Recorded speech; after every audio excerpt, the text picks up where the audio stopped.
Tonight, the breaking news: Pope Francis arrives here in New York City. We're at the famous St. Patrick's Cathedral where he is tonight. Ground Zero, Central Park, also on his list.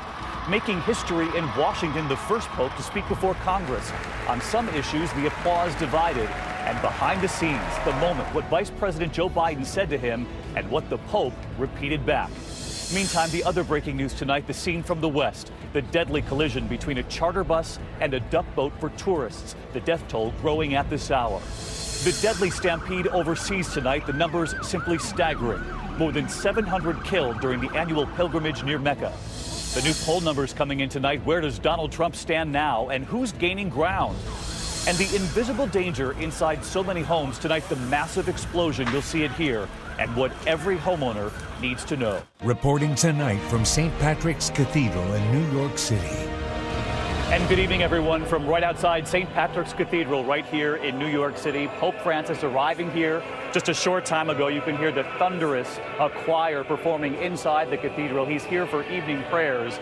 Images of his arrival tonight, a very warm welcome here in New York City on the tarmac. And a short time later, making his way right up Fifth Avenue in that Jeep Wrangler, the Pope Mobile, the Jeep made in America. And then into St. Patrick's Cathedral for evening prayers. As I mentioned, the sound of the choirs, the organ here in the background, so many gathered outside with their phones, recording every moment. Thousands, in fact, lining the streets of New York City along the Pope's route. Security is unprecedented tonight and for the next 24 hours with the Pope in New York.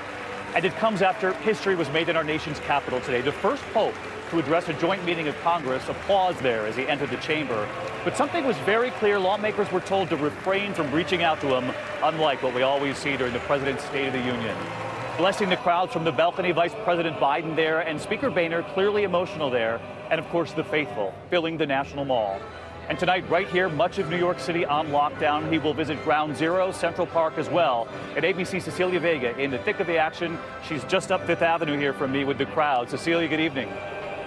David, good evening to you. Those crowds stretch up and down Fifth Avenue. What a warm welcome for Pope Francis it was. You know, he's not going to have a very long trip here, just 39 hours and 40 minutes, but I can tell you he is maximizing every second of that.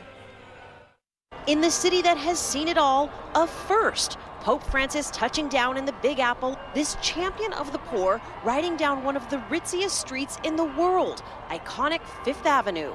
And heading into St. Patrick's Cathedral, flanked by some of New York's 2.6 million Catholics. From this supersized mural looming over Manhattan, to kids in their papal headgear, to yes, that is a Pope pizza. Police officers everywhere you look. Never before has New York rolled out so much security for one man. 7,000 extra police officers, manholes sealed, enough barricades to stretch 37 miles. The gridlock, nothing short of biblical. More road closures than ever before. At the peak tomorrow, more than 10 miles of streets shut down. The Pope's first stop in the morning, the UN, to talk about climate change. Then to the 9/11 memorial, where he'll meet with victims' families. In the afternoon, it's up to a school in Harlem. School kids rehearsing. There's a procession through Central Park, the Pope and 80,000 ticket holders, and finally, Mass for 20,000 at Madison Square Garden, leaving little time for rest in the city that never sleeps. No rest here. Now, it was no easy feat to get a seat, a standing room area on Fifth Avenue. I want to show you here. The crowd on this side of the doors of St. Patrick's Cathedral, those are students from local high schools here in New York City. And on the other side, those are workers who helped with the cleaning, that $180 million cleanup of the cathedral. David, those are the front row seats in this house. I'm up here in the bleachers. In the bleachers, but still an incredible view, Cecilia, you've had every step of the way. The Pope, 4,200 miles from home tonight here in New York City. And the Pope's speech before Congress today, an historic first for a Pope, at times pastoral, but also political. And in that chamber, the applause at times very divided. The Pope speaking in English for nearly an hour, tackling immigration, abortion, climate change, and the death penalty. Along with members of Congress, presidential hopefuls, and only 4 Supreme Court justices, 5 choosing not to attend, among them 3 Catholics. The crowd asked to hold their applause until the end, but we counted at least 34 times, I should say, breaking that rule. At first, when the Pope said this. In the land of the free, at the home of the brave. Thunderous applause there, but there were times half the chamber was applauding, the other half silent, and ABC's Terry Moran traveling with the Pope, explaining why tonight. The halls of Congress had never heard anything like this. Mr. Speaker, the Pope of the Holy See. As Pope Francis made his way down the aisle, there was no glad-handing or backslapping. Speaker of the House John Boehner had banned all that. So they cheered Francis, and he stood there for a moment, taking it all in. No pope had ever stood here, and minutes before, just after entering the Capitol, Francis was blessed by the House chaplain. In his office, Speaker Boehner, a devout Catholic and former altar boy, fidgeted and paced, visibly nervous, before welcoming the Pope. Your Holiness, welcome. All through the speech, Mr. Vice President, Mr. Speaker. the Speaker, this famously emotional man, struggled to hold back the tears and couldn't, overwhelmed by a dream come true. As the Pope addressed the American politicians, the chamber hushed. They actually listened. Speaker Boehner had also tried to ban applause, but that didn't work. Pope Francis stirring deep emotions again and again. I think of the march which Martin Luther King led from Selma to Montgomery 50 years ago. Sitting a few feet away, Congressman John Lewis of Georgia. He was on that march, beaten by police that day, and now this powerful moment. I am happy that America continues to be, for many, a land of dreams. Time and again, Francis boldly raised controversial issues, immigration and the refugee crisis. We, the people of this continent, are not fearful of foreigners, because most of us were once foreigners. Nearby, Senator Marco Rubio, a presidential candidate and son of immigrants, held back the tears. On capital punishment, the Pope bluntly called for the global abolition of the death penalty. And at the end, God bless America. He left the chamber and walked out onto the west front of the Capitol, where 50,000 and more had gathered on the mall, and asked them to pray for him. John Boehner overcome again, and Vice President Joe Biden summing up a remarkable day. And Terry Moran is with us now. And Terry, you and I were talking earlier. It's hard to imagine another leader able to enter that chamber, tackle climate change, abortion, immigration. But Pope Francis seemed to be able to do this and even leave with a smile. He does. He challenges them and he enjoys it. This is a Pope for whom the highest good of religious faith is not worship, it's not doctrine, it's getting things done in the world. He believes the Gospels call everyone to do that, and everywhere he goes, he tries to enlist people in that cause, including the members of the United States Congress. Our Congress, Terry Moran, traveling with the Pope. Terry, thank you. We'll see you tomorrow night. And we will have much later right here on this broadcast tonight, continuing coverage of the Pope's trip to America, every step of his journey, later tonight on Nightline as well, and first thing in the morning on Good Morning America. But we do move on tonight to the other news of this day, and a developing headline out of Seattle tonight: a deadly collision, a highway shut down. Authorities say a charter bus with students slamming into a duck boat filled with tourists. Several dead, many critically injured, and ABC's Neil Karlinski is in Seattle. Chaos on a downtown Seattle bridge. Patients sprawled out on the ground. The walking wounded and others hurt even worse being triaged right in the middle of the road. I got out of my car and there were just bodies just everywhere. All of them passengers of this duck tour vehicle and a charter bus full of exchange students, both driving across Seattle's Aurora Bridge. We were coming around the curve and he was pointing out the harbor, and next thing I know, we veered out of control and then we hit this bus here. Tonight, at least 4 are dead, all exchange students, and more than 44 others injured, 9 of them critically. The duck vehicle, an amphibious tour bus seen in cities around the country, appears to have speared the charter bus, though it's unclear who was at fault. 90 firefighters swarmed the bridge, climbing through a gaping hole in the side of the tour bus, frantically wheeling gurneys to dozens of ambulances. Most of the injured were on that bus, which was ripped open in the collision. We have approximately 30 what we term as walking wounded. Some witnesses seem to think the duck vehicle may have had some kind of problem right before the crash. It shot across all 3 lanes at full speed, no brakes, no nothing, and hit the side of that bus. Those duck boat operators drive and call out a tour at the same time. The NTSB will be investigating. They'll also be looking at the road here, which is pretty narrow, and also the conditions of the vehicles to see if there might have been a mechanical problem that caused all this. David? Neil Karlinski tonight. Neil, thank you. Around the world tonight into an awful scene, a deadly stampede, hundreds killed on a sacred day in a sacred place. Outside the holy city of Mecca, millions making a pilgrimage on one of the holiest days of the year for Muslims. Tonight, the death toll rising, more than 700 dead, more than 800 injured. ABC's Alex Marquardt reporting in from the region. They were Muslim faithful from around the world, crushed to death just outside Islam's holiest city of Mecca.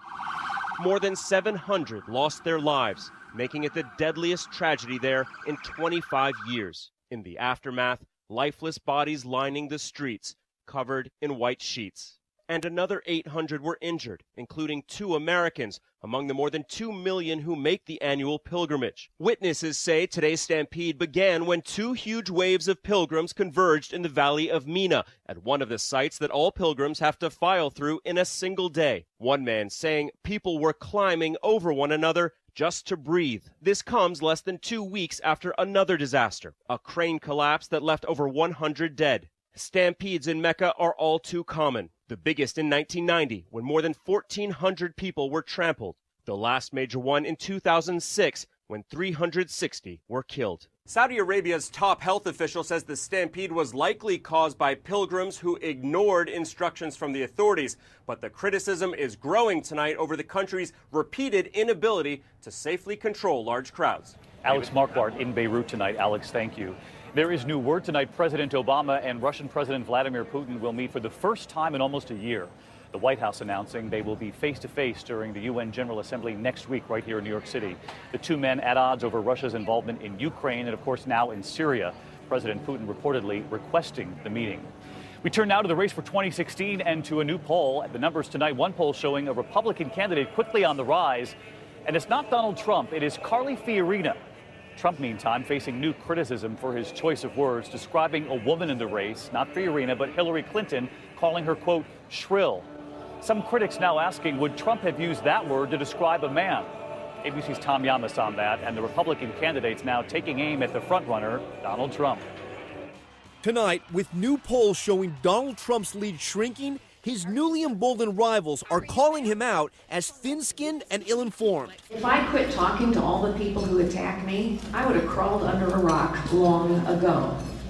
That's part of it, you know? A new poll tonight showing Fiorina now in second place in New Hampshire, and just behind her, Marco Rubio also taking aim at Trump. He's not well informed on the issues. He really never talks about issues and can't have more than a 10-second soundbite on any key issue. He's a very touchy and insecure guy. All week, Trump ripping into his competition. Rubio, I've never seen a young guy sweat that much. No, I've never seen. He's drinking water. I never saw anything like this with him with the water. And today, Trump fending off new accusations of sexism after this comment about Hillary Clinton. And Hillary, who's become very shrill. You know the word shrill? She's become shrill. Trump insisting he would say the same thing about a man. I think the word shrill doesn't apply to women exclusively. She's gotten very loud. She's gotten very boisterous. And that can happen to men too, Caddy.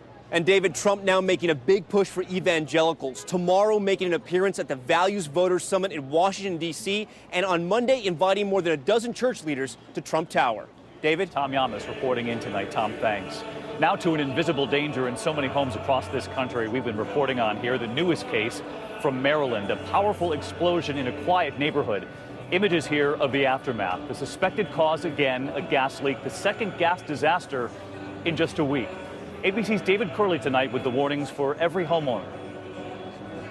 In an instant, the Maryland townhouse was gone.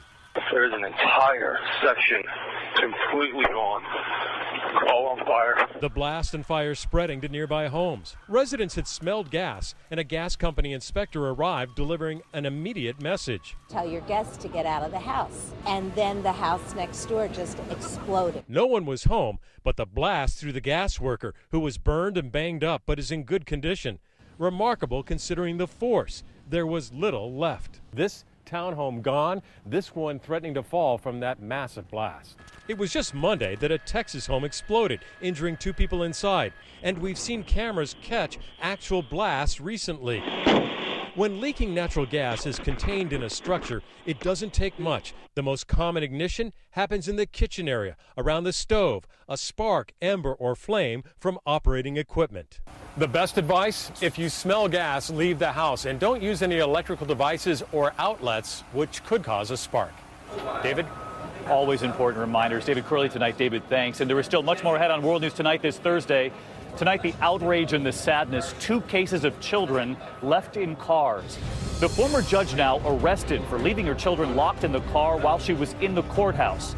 And the grandmother tonight who says she never knew her grandbaby was in the back seat. Also, an eye-opening medical headline this evening about losing weight. The window of time during the day when you should eat. How many hours of eating to lose the weight? And you might remember that rocky landing, the wind shear. Well, tonight, the new scare. One of the biggest jets in the world trying to come in for a landing. A lot more news ahead here.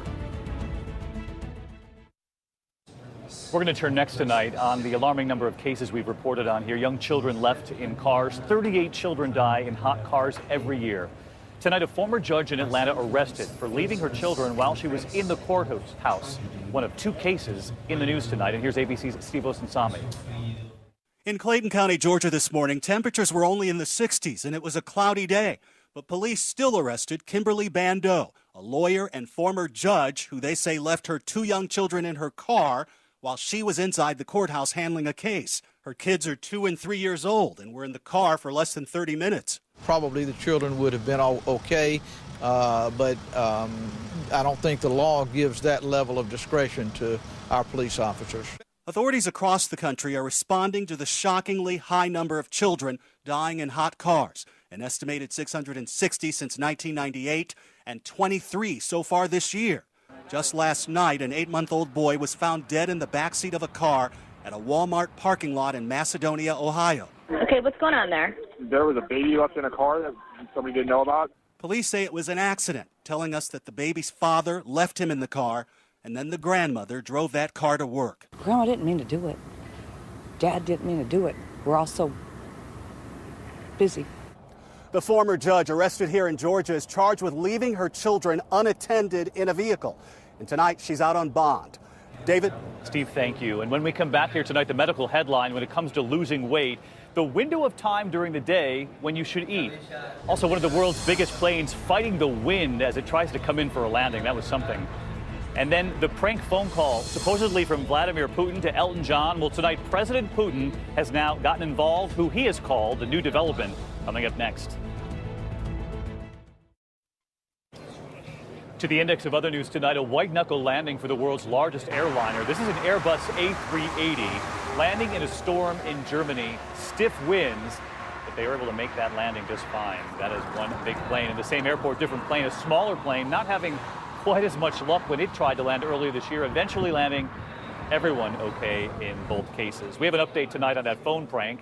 Elton John talking to who he thought was Russian President Vladimir Putin and his translator, hoping to make progress on gay rights. It was a prank by a Russian radio talk show host. Well, tonight, the Kremlin now confirming that President Putin has now actually called the singer, saying he'd like to meet in person to discuss any topic, including gay rights, telling Sir Elton John, don't let pranks by Russian comedians offend you. Stay tuned. Provocative new study tonight on losing weight suggesting it's not just what you eat, but when, how many hours during the day. Most of us eat right now during a 14 to 16-hour period. But shrinking that window, eating only during a 10-hour window, could actually rev up your metabolism and burn more calories, scientists say, without even changing your diet. We'll give it a shot. When we come back here tonight, take a close look. Can you see it? What was it about this image tweeted today that got so much attention even before Pope Francis arrived right here in New York? The answer, right after the break. 2 images we wanted to leave you with tonight. A moment you didn't see today. Speaker of the House John Boehner posting this video behind the scenes of Pope Francis. In it, Vice President Biden telling him America in one word, quote, possibilities. Then the Pope repeating that word, possibilities, right back to him. And then this image from the NYPD here in New York. 2 officers, and look at the names right there on those badges, Pope and Francis. Officers Pope and Francis welcoming the Pope tonight. course, we thank you for watching here on a Thursday night. I'm David Muir right here in New York. I hope to see you right back here tomorrow night. Until then, good night.